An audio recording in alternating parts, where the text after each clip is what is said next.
So, we've got Remembrance Sunday in a couple of days.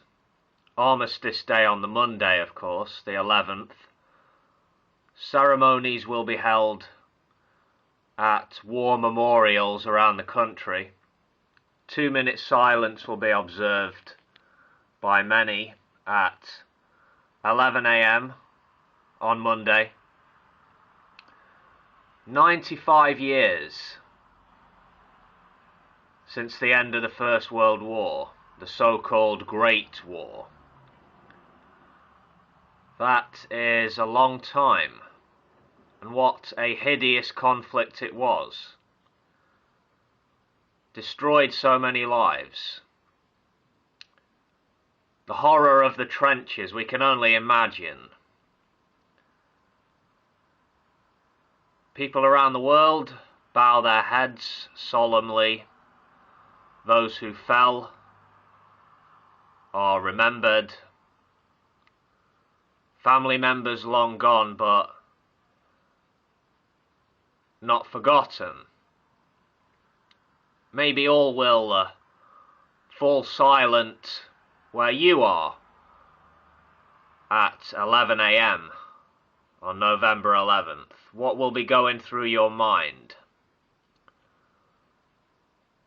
Perhaps feelings of national pride might be stirring in you. They won't be stirring in me. Perhaps you should think of the nationalistic beliefs, the extreme patriotism that contributed to the outbreak of the war. Maybe you might like to consider the jingoistic foolishness that sent many a young man, many a kid, to his slow, agonizing death on a cold and muddied battlefield.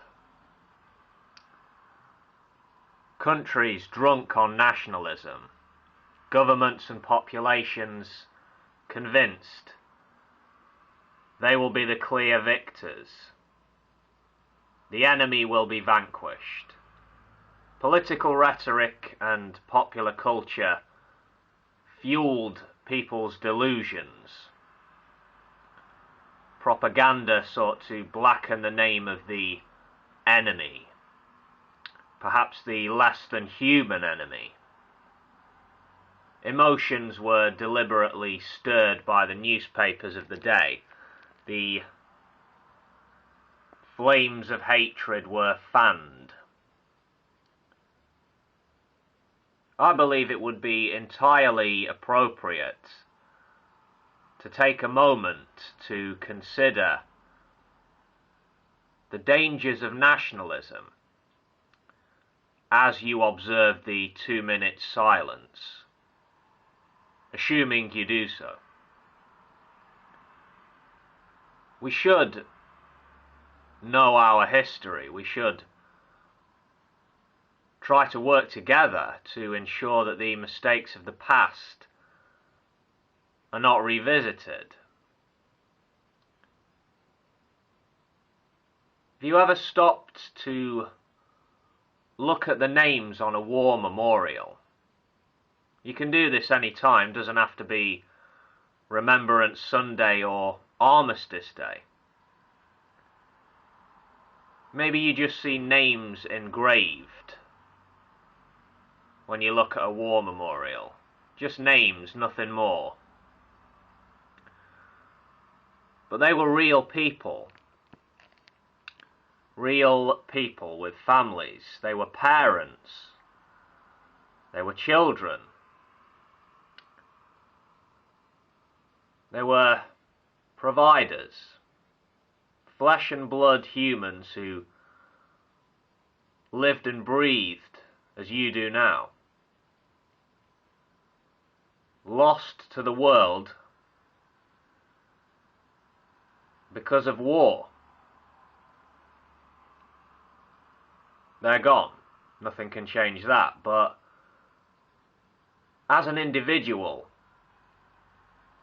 you can make the choice in light of what you know to say no to war, to be a peaceful person, to respect human beings irrespective of nationality.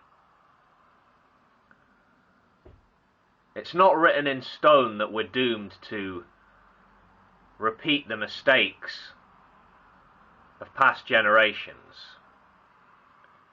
We can have hope.